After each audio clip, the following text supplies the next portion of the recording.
Hey everyone, and welcome to Chef AJ Live. I'm your host, Chef AJ, and this is where I introduce you to amazing people like you who are doing great things in the world that I think you should know about. My guest today is Dr. Ruby Lathon, and she's going to talk about beating cancer with a plant-based diet. Please welcome her to the show. It's very nice to meet you. Thank you. I'm excited to be here today. Well, I'm excited to talk to you because I love stories of hope and healing, and that's what yours is. Yeah, absolutely. Absolutely. Well, tell us about it. Yeah. So it was back in 2007. I can't believe it's like over a decade now. So I was diagnosed with thyroid cancer, and I was shocked because I thought I was really healthy. And just found it like through a routine exam, my thyroid felt enlarged. And so we had looked at it before because of that. And so the doctor, who was really good, said, let's look at it again. So that's how it was diagnosed. We saw a new nodule that wasn't there before, and then had a biopsy, confirmed there was cancer, which totally stunned me. So when I got the diagnosis, they told me the only option was surgery to remove the thyroid, and then I'd be on medication to replace the thyroid hormone forever. And that's the part that stopped me in my tracks. And I was like, the forever part didn't feel good to me. And so I said, what about natural treatment? And they were like, there are none. Never seen anyone heal naturally. And so I started researching on my own, and I was like, I'm going to find a way. I've heard other people heal themselves with cancer. I'm sure there's a way. I just need to figure out what it is. So I started researching online. I started meeting with naturopathic doctors, chiropractors, pretty much everyone. I got second and third opinions from traditional doctors. And eventually I ended up going to this holistic treatment center in Alabama called UG Pines, where they teach you how to use food as medicine, and it's all plant-based. And so I learned like a ton in 3 weeks. Like, it was like a crash course in natural healing and health. And so when I came back home, I had to implement everything I learned. I even stopped using the microwave, stopped obviously eating any animal products, especially the dairy that I was eating quite a bit of. And then from there, I came up with my own nutrition plan. Initially, I thought the cancer should be gone in 2 or 3 months tops. I'm like, I got it. I know what I'm doing. And it wasn't. I was monitoring it via the ultrasound, and then I went back, and then the doctor got very angry that I wasn't, doing surgery. So I switched doctors. I was like, I fired that doctor because it was such a negative, overwhelming feeling that was so discouraging. I'm almost in tears leaving the doctor's office. So I said, why am I paying for that? I got another endocrinologist that would monitor me without the negative side talk. And then I just decided to take a break from all the research I was doing, because I was so dead set on, I had quit my job because I was like, I don't need the stress, because I was an engineer, high stress job. And I was just researching every day. And at some point I was like, I've done enough research. I'm taking a break, taking a vacation. I'm on the beach, looking at the water by myself. And that's when it just came to me, the nutrition plan that I should follow, what I should cut out, how I should narrow this down and stop stressing and trust the process. And then from there, I came home, I implemented that, just chose things that would heal the body, and improve the immune system, help fight cancer, and reduce inflammation. I was like, and those are the 3 principles that I base everything on. And that's what I did. And then a few months later, my thyroid had shrunk to normal size, which the doctor was stunned by that. He said he'd never seen that before. And then a few months after that, I said, let's have it. It was almost a year at this point. Tumor was still there on the thyroid. I said, let's do another biopsy, because I believe I'm healed. I feel healed. I'm healthier than I've ever been. I'm probably the healthiest, quote, cancer patient out there, because I'm just eating organic, whole foods, lots of raw foods, just natural stuff, going outside, exercising. I was meditating every day, visualizing my healing. I was like, there's no way I'm not healed. And so when we did the biopsy and all the other little nodules, there was no cancer found anywhere. And that That's changed incredible. everything for me. Yeah, and that's the long story. So I decided I didn't want to do engineering anymore. I didn't want to do defense, which always went against my spirit of helping optimize weapon systems. That's like the opposite of who I am. And so I said, I can't do that anymore. I'm gonna follow my heart and do what I would do for free. And that's when I found PCRM. So we can talk about that, but that's my journey. That's how I got here. How long ago was that when you first were diagnosed with thyroid Yeah, cancer? so it's 2007, and then 2008 was, when I got the all clear. So it was a full like 14 months from the time I was like diagnosed to the time I was like all clear. So about 15 years ago. Yeah, yeah. So did you have a history of cancer in your family? You had no symptoms, right? No, I didn't have any symptoms. My thyroid numbers were all normal, kind of low normal, but normal. So yeah, I felt really healthy. I was super fit, I was running a couple of miles a day.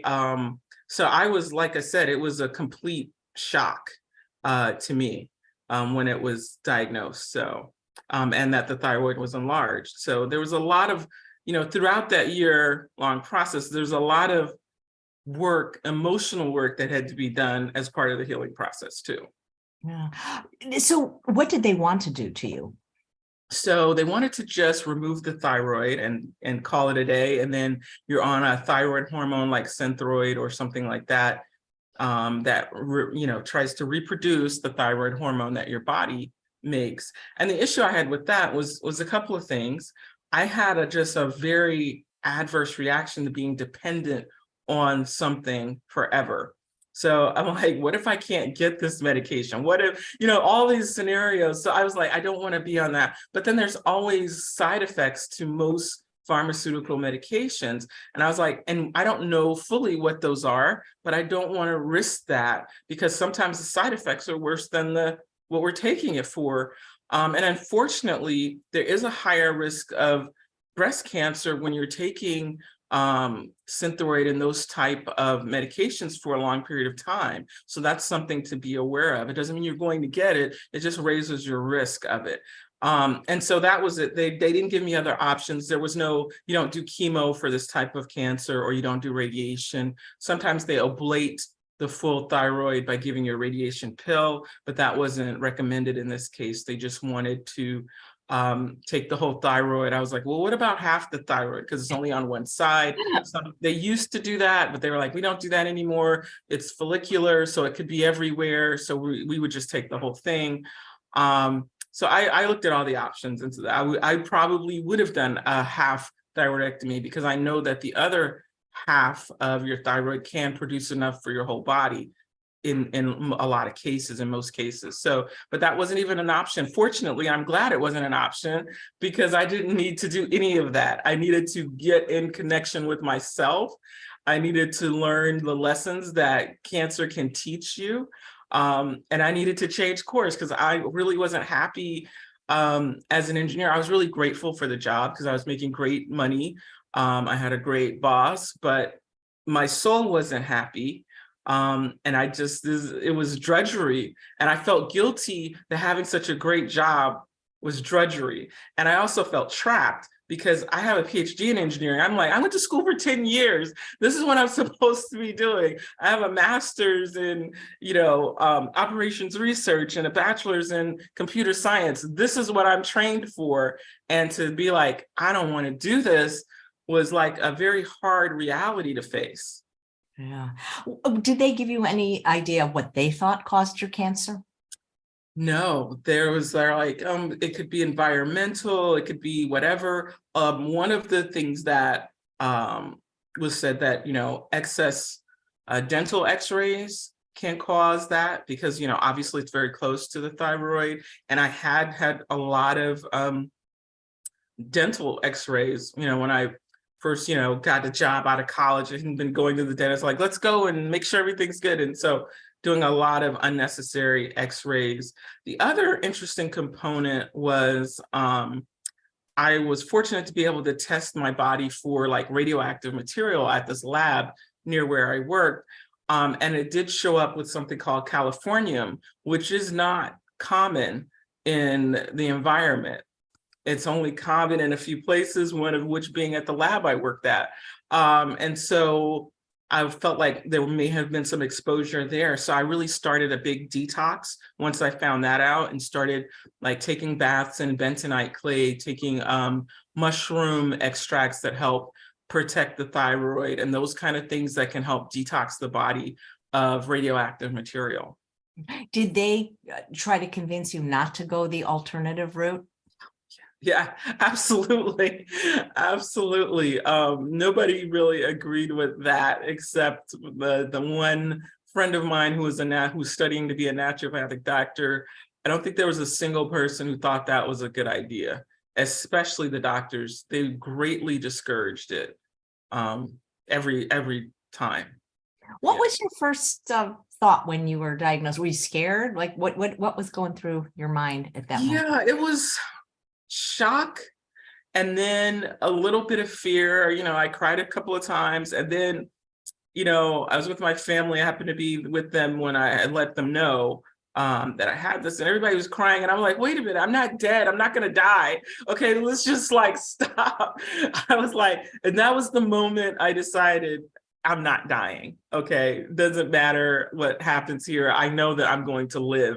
I was like, this isn't, so we could like dry the tears. And I think that was the last time I cried about it. I cried obviously when I got the news and when I shared it with a friend and then with my family. And then I was like, I'm done with the crying because I'm not dying. And I'm just making that decision.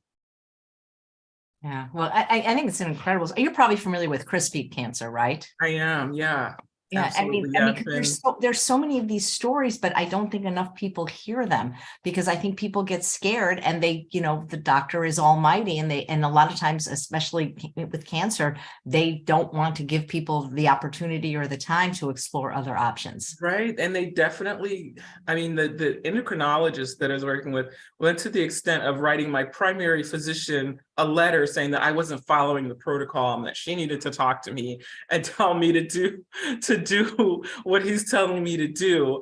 And it was a lot of pressure to do this process. And I was like, I just did not want to do it. And I'm like, I care about myself more than anybody else. I'm not being irresponsible. They're throwing those kind of words around.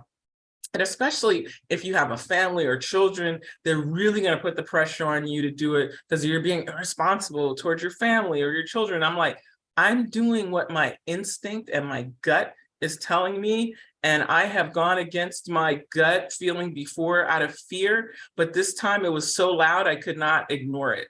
And that was part of what I needed to learn from this process, is that we have this intuition, whatever you want to call it, we have it. We hear that inner voice that is a guidance system, and we need to listen to it. And I was, many times I didn't, because I didn't want to, make waves. I wanted to be the peacemaker. I didn't want people to be upset. I was the consummate people pleaser, whatever it took to make other people happy and comfortable at my own expense. And that was one of the lessons that I needed to learn, was to stand up for myself, to speak up, to live out loud and not be shrunken because of fear and self-consciousness and all these other things. Well, everybody's saying you sure look beautiful and healthy. So Thank you.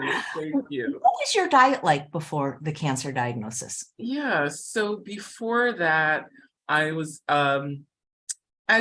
primarily vegetarian, but I was a high dairy vegetarian and mostly processed food because I traveled a lot. So I had a freezer full of stuff, almost no fresh food. I ate fruit, but not a lot of fresh vegetables and things like that. It was all frozen dinners and bars and a lot of eggs and whey protein and things like that to keep my protein high.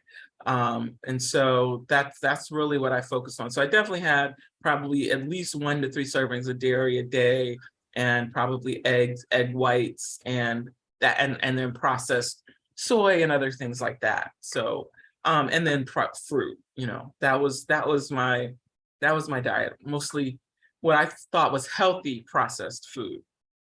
Yeah. How did you hear about Uchee Pines? I think I first heard of it from interviewing once Dr. Milton Mills. I've got to get somebody from there on the show, but how did you even hear about that place?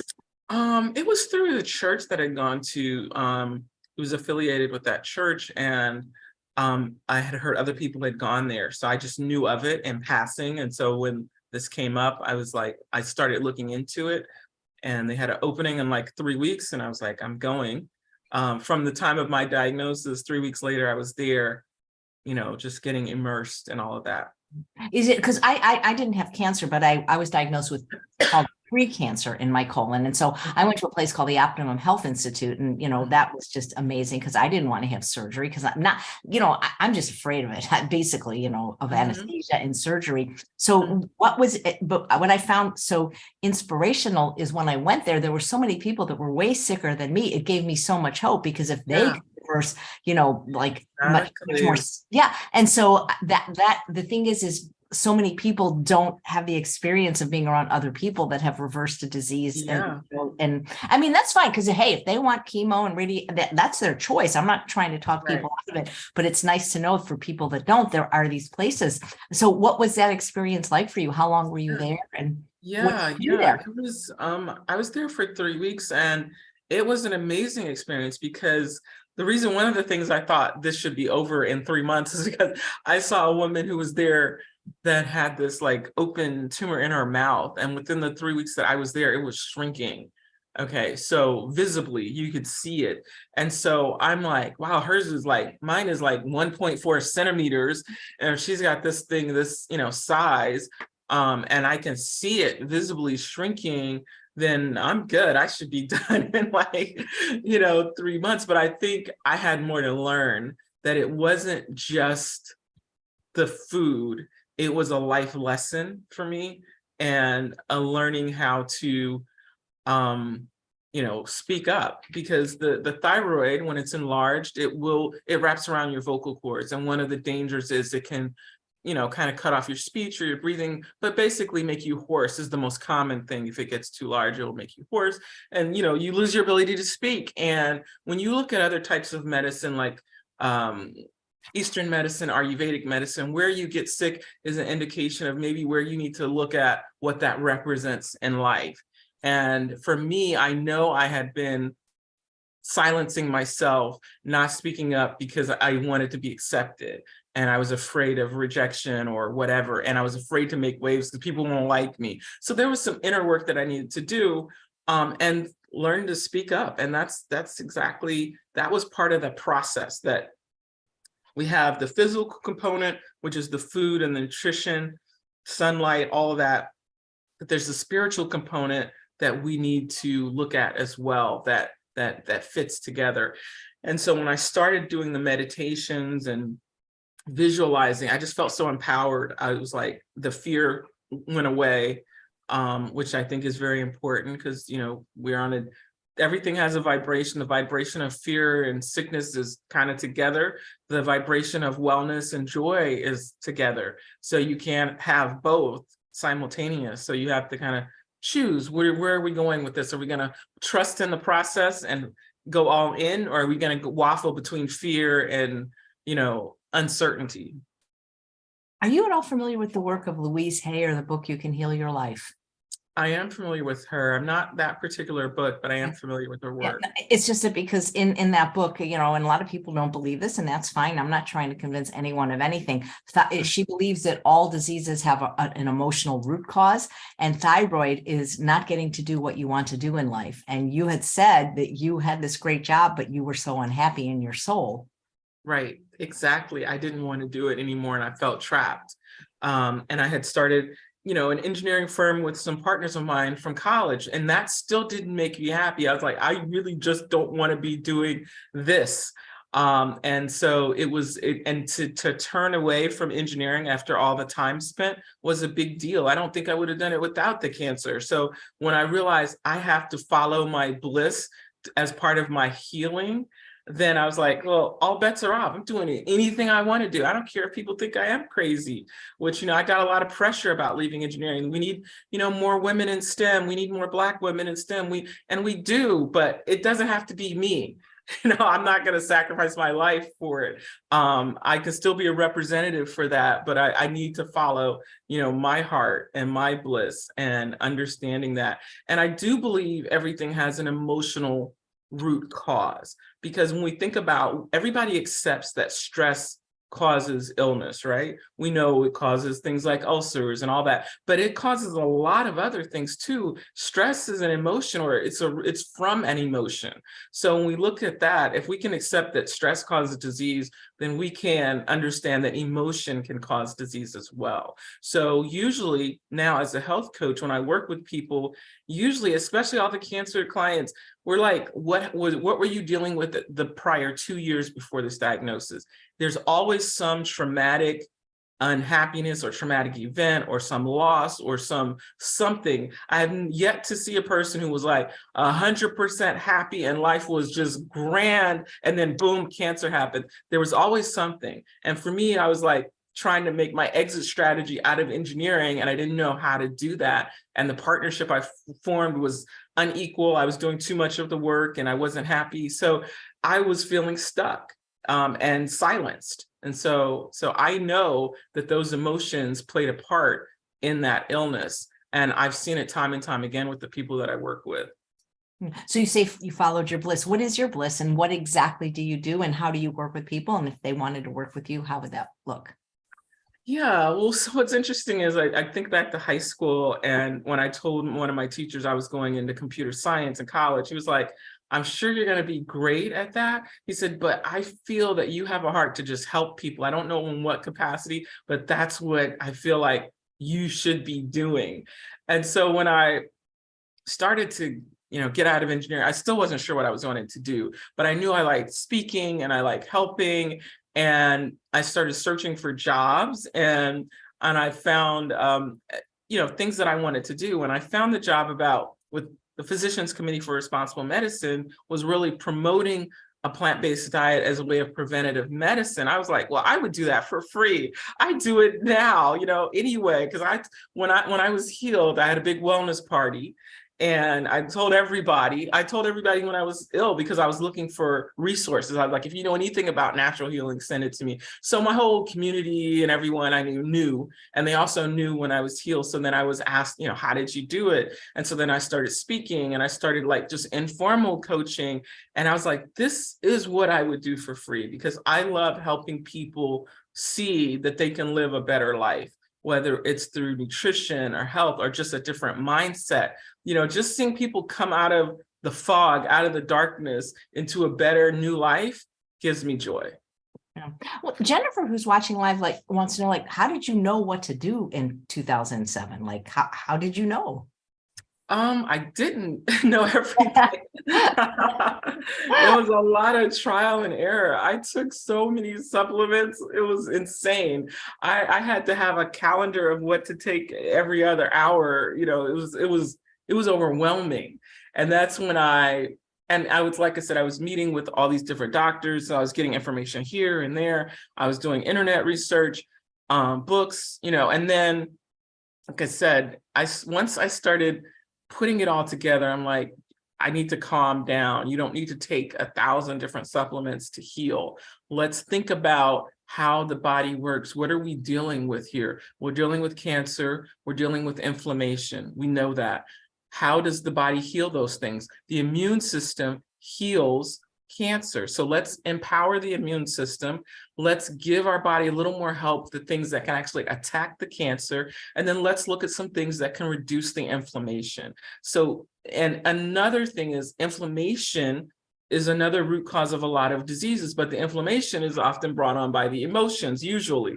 So it's like, how can we reduce that inflammation? So when it kind of crystallized to me that I needed to focus on those 3 areas, then I said, okay, let me just take some targeted supplements in those 3 areas and not just take everything that I've heard on the planet that can help heal cancer. Because there are 1,001 things, from soursop to, B17 to there's a lot, out there. So I picked a few, and when I was on the beach, it came to me and I trusted that. So that's how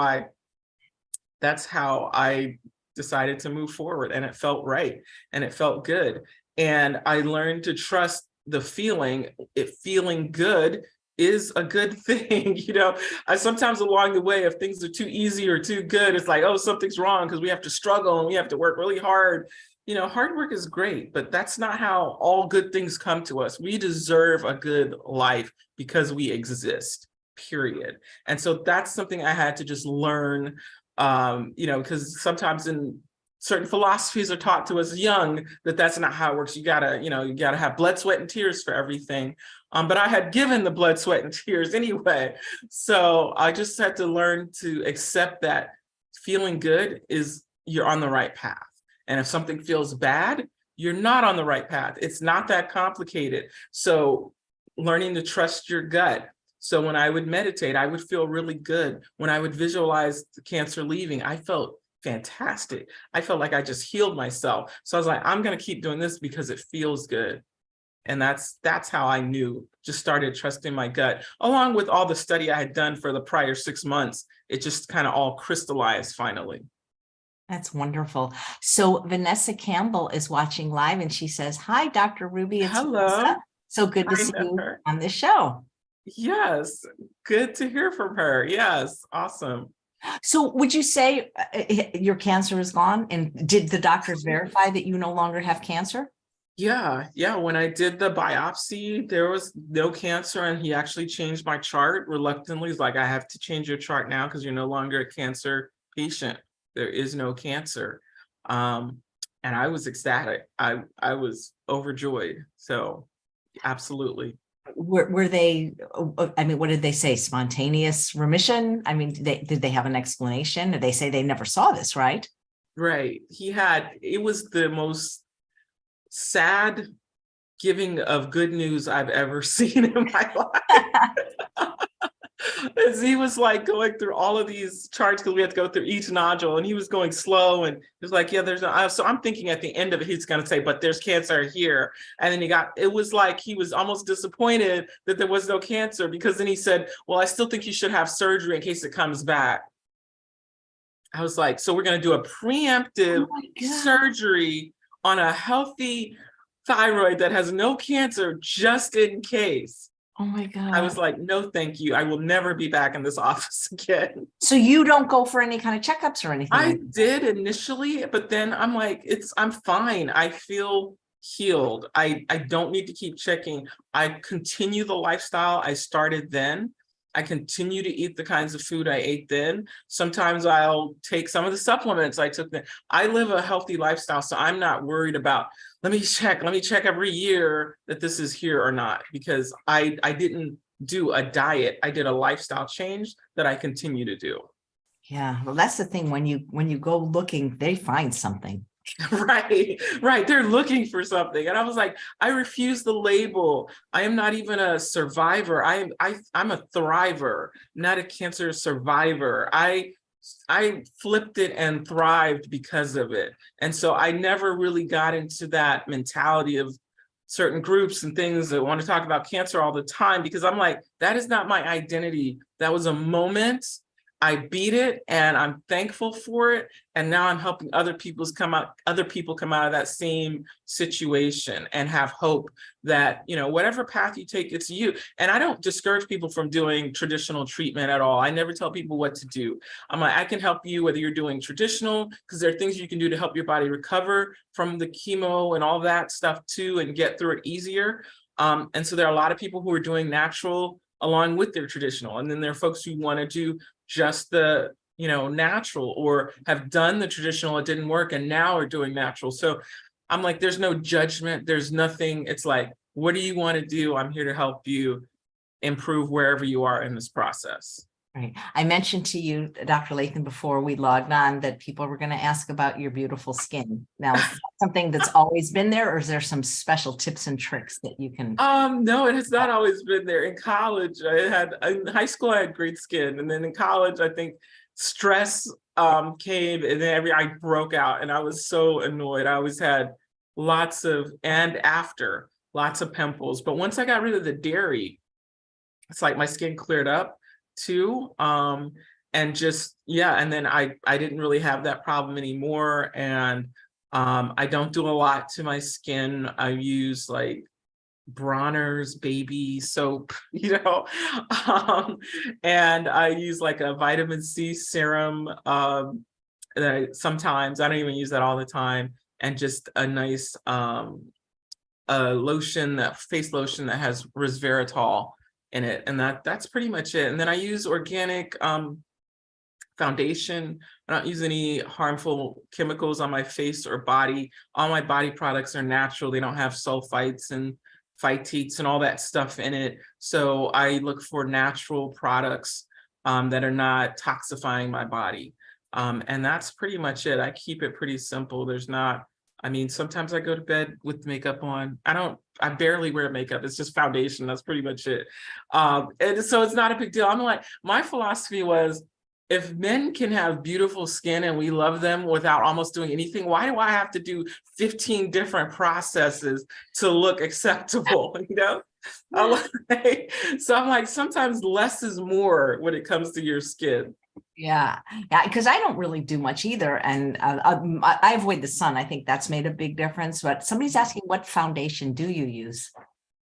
It's called Zuzu, ZU. I started it a long time ago, and they have great colors for women of color, and really all natural ingredients, and that's pretty much it. That's all I do. Lisa says she really likes your attitude, that you're a thriver, not a survivor, and she is gorgeous. So Thank you. So you mentioned you had worked for PCRM. That must have been very fulfilling. Tell us about that, and what did you do when you worked for them? Yeah, it was great. Since it was, I was transitioning out of engineering, and, and right before I worked for PCRM, I worked for another nonprofit that I was volunteering at that helped people who were living in transitional housing, recovering from drugs and alcohol. And so that was like my first, so this was like my second transition out of engineering. And I was the nutrition policy manager there. And one of the big initiatives we were working on was helping to get more plant-based options in the National School Lunch Program, which was a pretty big undertaking because social media in 2009 still wasn't as big as it is now. And so we had to do a lot of grassroots work to get people on board, to introduce the options, to get introduce legislation. We worked really hard to get legislation introduced that plant-based options would be available in all schools. Alternatives to milk would be available. So we finally got legislation introduced. Unfortunately, it didn't pass as getting anything passed is a lot. Just getting it introduced was like a Herculean task, okay? So, but we helped a lot of schools introduce plant-based options, and states, and really expand the options and help, schools get healthier options. So that was a lot of fun and a lot of work, but it was great, going to the schools, and we helped schools in DC introduce plant-based options. We did little training sessions with the kindergartners and first graders. We had like a 5-week program. And by the end of that, the kids were saying, and the teachers were saying, the kids are asking their parents for more apples and fruit because they want to be strong and healthy. So we were just seeing that impact made, that the kids are so open to healthy food, was really great. That's neat. Well, we talked about your skincare, but now Casey wants to know your hair care routine. Again, keep it very simple. I know I use coconut oil. A lot of people say you shouldn't use coconut oil, it's too heavy. But that's what I use. But I also use a product, Nene's Natural is a good all natural product that is like 17 different herbal oils and things like that. That's what I use, and so that's great. So it's Nene's Natural is great. I don't do a lot. Again, the same thing there. I use their new line of shampoos and products that are all natural, but before that, I just choose organic conditioner and shampoo, and keep it very simple. Keeping it simple. And I sleep on like a silk pillowcase. Oh yeah, neat. You were in several documentaries. Mm-hmm. Yeah. What the Health? Yeah, What the Health? What was that experience like? It was really good. It was from the time we shot it till the time it was released, it took a while. So I had almost forgotten about it because it was like almost 2 years later, and then finally it came out. And it was so exciting to see that take off the way it did, because we had no idea that the reception was going to be so massive. I remember when I saw it, we got to see it, early. And when I saw it for the first time, I was like, wow, this has impact. And I was like, I don't know if I'm biased because I'm in it, but I feel like this is going to make a big impact, because I could just feel the energy from it. And when it was released on Netflix, it just took off through the roof. I had so many emails, and I still get emails today from that release. So many people who have changed their diet and lifestyle because of that movie, and it's still going. I mean, I really feel like that was like 2017. It helped usher in the explosion of veganism as we see it right now, because before then it was nowhere near as popular. And I know there were restaurants and things who were scrambling, trying to add more vegan options when that movie came out, because people were searching and looking, because they were like changing overnight. Like, I can't eat this meat anymore. And so it was great to be a part of that. And it was amazing to see the impact that it still has every day. And what about the other documentary? Yeah, so They're Trying to Kill Us. It's great. It has not gone on wide distribution yet. So it was out for a short time.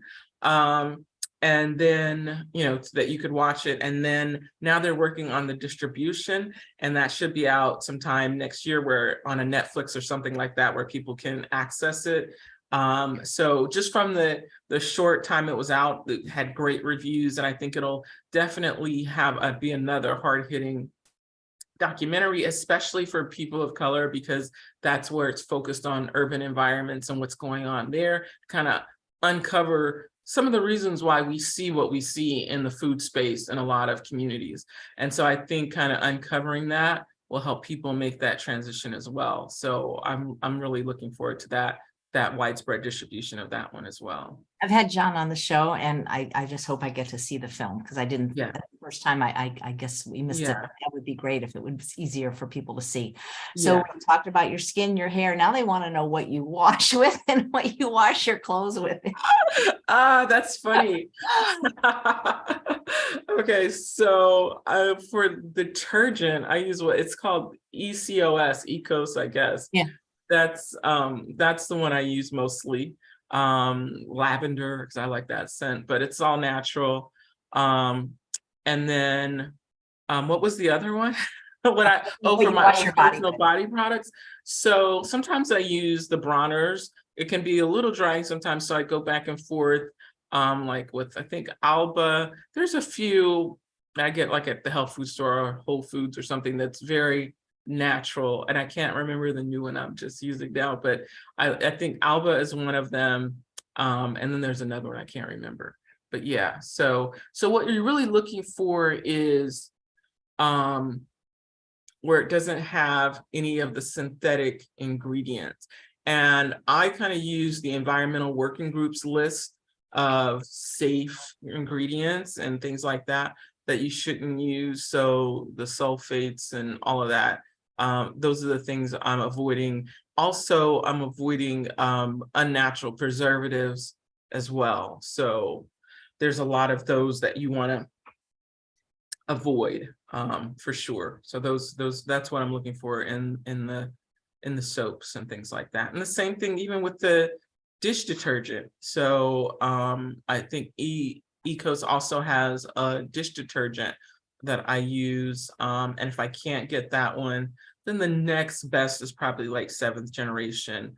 But I like the other one a little better. It's a little more natural. So Right. yeah, and I think it's important to have clean body products, deodorants, and aluminum-free deodorant, natural deodorant. And there are some that work. I use a magnesium one called Infuse. It's a magnesium deodorant, works very well even in the summer. So, because I know a lot of people say, well, the natural deodorants don't work. Well, first, if you eat cleaner, you won't smell as bad in general. But so that helps with the smell. But the magnesium based or some others, that have like baking powder or something in them tend to work pretty well. Great, thank you. Jennifer wants to know, do you also help people with non-cancerous tumors or forms of inflammation? Oh, absolutely. Yeah, I have clients who are dealing with various things. Definitely not everyone's dealing with cancer. So yes, absolutely. That's great. So tell us about the Veggie Chest. Yes. So I started that a while back when I started coaching clients. Is I was giving them a lot of new recipes, and that are very different with different ingredients they've never used before. So I started the show as a way to help them, uh, have a resource on how to make these recipes that I'm giving them. And so I just put it out there on YouTube, and it really took off there, and some other websites that picked it up, the cooking channel and that kind of thing. So that really helped people have another resource, to get out there. And it's on DC cable as well. So a lot of people watch it there and get a lot of good ideas, um, for eating healthy. And I have to say, I've like transitioned over the years, in terms of upping the health. You always learn and grow. Like for now, I don't cook with oil. I cook oil free. I know one of the recipes before I probably use oil but I'm like, you learn and grow and you continue on the path. You don't get everything all at once and become perfect. You grow and you evolve, and learn and try new things. Wow. Is there any way for us to see that if we're not in the DC area? Yeah, you can go to my YouTube channel, which is the Veggie Chest, and watch it right there. Oh, fantastic. Yeah, and I have a lot of other videos on the YouTube channel, that are helpful and inspirational and tips on healthy living as well. And I have those links. You gave them to me. They're clickable. They're Yes. right below this video, but only if you're watching on YouTube. You can see those Mhm. links. Shyla wants to know, have you worked with clients who have mental illness, such as bipolar disorder or depression? Yes, yes, I have. And again, the root cause of disease is still the same, even when we're dealing with mental health. And a lot of times we're looking at significant nutritional deficiencies that, when corrected, the depression definitely goes away. And even the bipolar improves. And a lot of people think there's no cure or help for, bipolar, and there really is. So it's first, let's make sure we're getting all the nutrients, in from the B vitamins, and the D vitamins are so important when dealing with, bipolar and depression. Those are the top things. And then we look at some other things as well, and then support systems. But there's hope for any illness. That's right. So what do you eat? So that's a good question. So it varies. So as you probably know, I have a food delivery service. So I make sure there's some servings for me in there since I put together the menu. So a lot of times I eat from there. So on my fridge right now, I've got some vegan scampi that we made from like heart of palms, and I added some artichokes and like a brown rice pasta and a lemon sauce. So that's what I'm having. And then I've got a sweet potato souffle with string beans. So that's what I'm having. When I'm not eating from my food program, I keep it simple I do a smoothie pretty much every day, or almost every day, a green smoothie with, a natural raw protein powder, like hemp seeds, chia seeds, ginger, veggies, and definitely greens in there. So I always do a smoothie. Sometimes I do the overnight oats. Um, and then it varies. So I try to eat a big salad with some beans or tofu or something like that in it. And then sometimes I just eat a natural peanut butter and on toast for dinner with raisins. It's like, if I've been cooking all week, I'm not really that motivated to cook anything. I might just have that, or toast with avocado with hemp seeds and microgreens on it. That's what I'll do. So yeah, I keep it simple, but I do, since I'm always cooking, before this interview, we were doing a demo for some potential investors so I made a vegan chicken salad and a mango kale salad, which I'm going to have after this. So there's that. So I'm always making and trying new things to actually add to my menus and things like that. So, but sometimes I'll keep it simple with some pre-seasoned tofu and broccoli. and I'm happy, something like that. So it doesn't always have to be a lot of work, especially if I've already been cooking all week. That food delivery service you mentioned, you have to live near you, correct? I mean, that's not Right global. now, we're hoping to expand. Definitely that's in the works. But yes, so yes, you have to be near the DC, Washington, DC area. Baltimore and Washington, DC. We also do Virginia. So within about 45 miles of DC, we do. Now I do have a outlet in Albuquerque. So we, where my brother is, who partners with me. And so he do pop-ups and catering and things there in Albuquerque. So for example, we're doing Thanksgiving meals delivered. So in Albuquerque, we're doing some there as well as DC. So Albuquerque's also included. So that's another place where you can get some of our food. And we're doing pop-ups It sounds Thursday and Friday in Albuquerque. Yeah. you diversify a lot. You're doing a lot of different things. Yeah, yeah. Yeah, I used to live in Albuquerque and I love it so much. And my brother moved out there. And so it's a wonder. It's such a beautiful place. And I love being there. So I was like, when he wanted to start a branch there, I was like, yeah, let's do it. That's cool.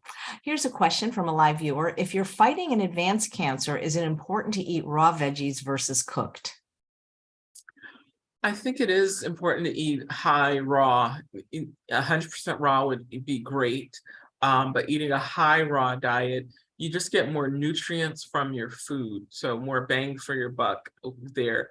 Also, if I were dealing with advanced stage, I would be doing juicing and not blending, but juicing, because you can get a lot of nutrients from the juice that you couldn't eat that amount of food. So I can juice an entire head of cabbage, a couple apples and several inches of ginger and drink that, but I wouldn't be able to eat that in a meal. So that's the benefit of juicing, is getting like a mega vitamin with little work. And of course, with juicing, you don't eat anything with the juice, and you don't eat anything for at least an hour before or after, because we're taking the fiber away so that your body doesn't have to do that work of dissolving that, and it's just taking in the nutrients and absorbing that a lot quicker.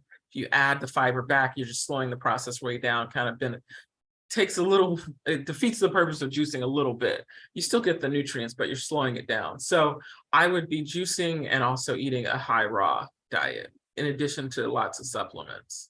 Right. And do you say that for everyone, or just specifically people that are healing? Yeah, so for healing, so juicing is great to me for like a cleanse or for healing, because it takes away a lot of the work from your body. Now, if we're just doing maintenance and you're well, I prefer blending, like making smoothies. So you're not, because you want the fiber and your body has enough energy to digest all that fiber if you're not sick. So you want to, I prefer blending smoothies when you're in the maintenance phase. I prefer juicing when you're very sick. Great. And somebody's asking, is there a protein powder you recommend? Yeah, there are. So first, I helped develop a protein powder for a supplement company called BCRX, or Body Complete RX. And so I sometimes use that one, which is really good. I like the chocolate one. So that's obviously one I like.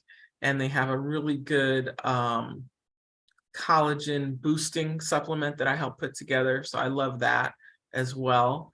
Obviously, there's no animal products in it. I help them make the entire line plant-based. So I'm really glad they followed my suggestion on that. And so those are ones that I use, but I also like Garden of Life. If you're looking for grain-free or those kind of things, and some raw ones that are pretty good. Thanks. Cindy says, do you have you incorporated timed interval eating, and what are your thoughts on fasting?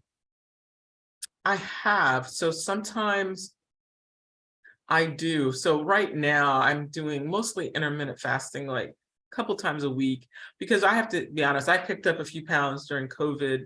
I got stressed, I got isolated, and I got thrown off of my routine.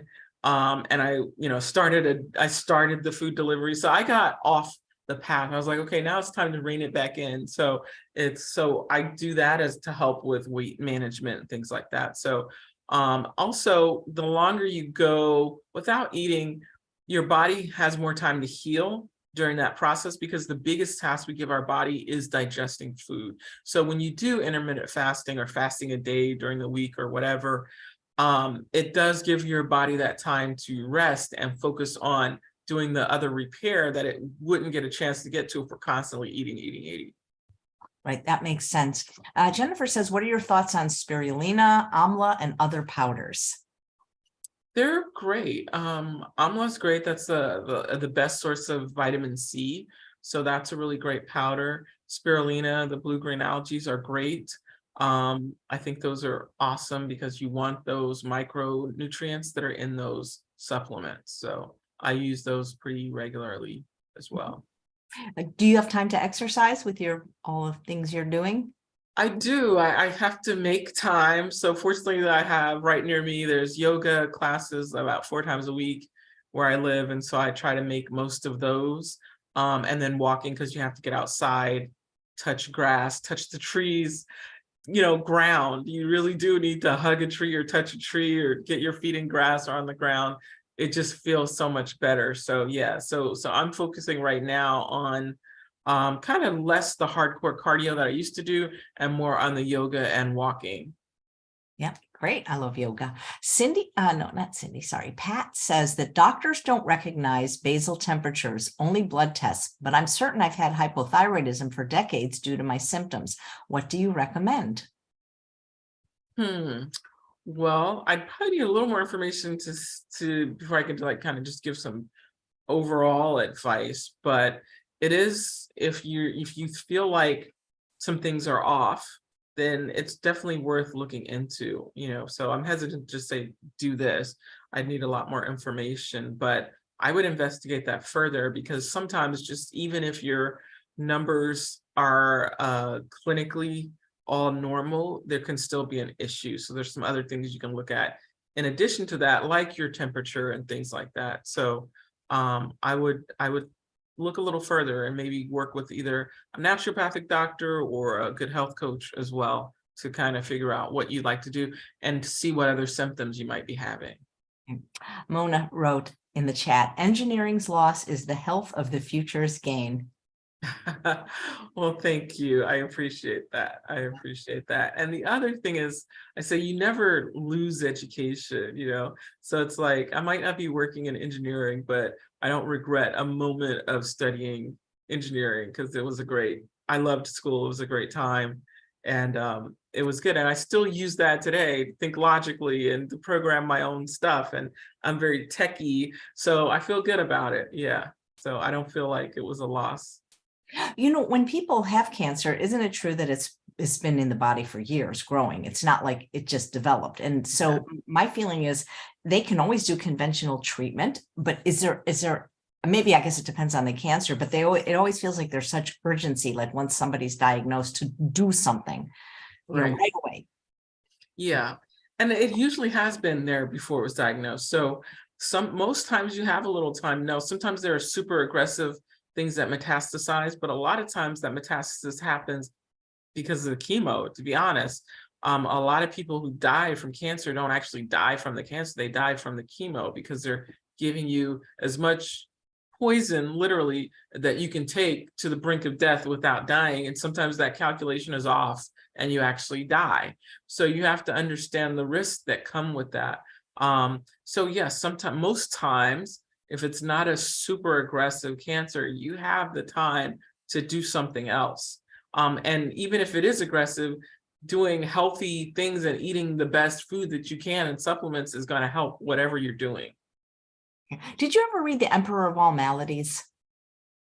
I don't think I'm going to write It's just that a one book down. it's a book. It's a biography of cancer written by, I can't pronounce the gentleman's name that wrote it, but Dr. Alan Goldhammer recommends it. It's always been on my list. It's like the history. I'm going to put that on my list, definitely. I just always wanted to read that. So when you work with people, is it one-on-one? Is it in groups? Is it both?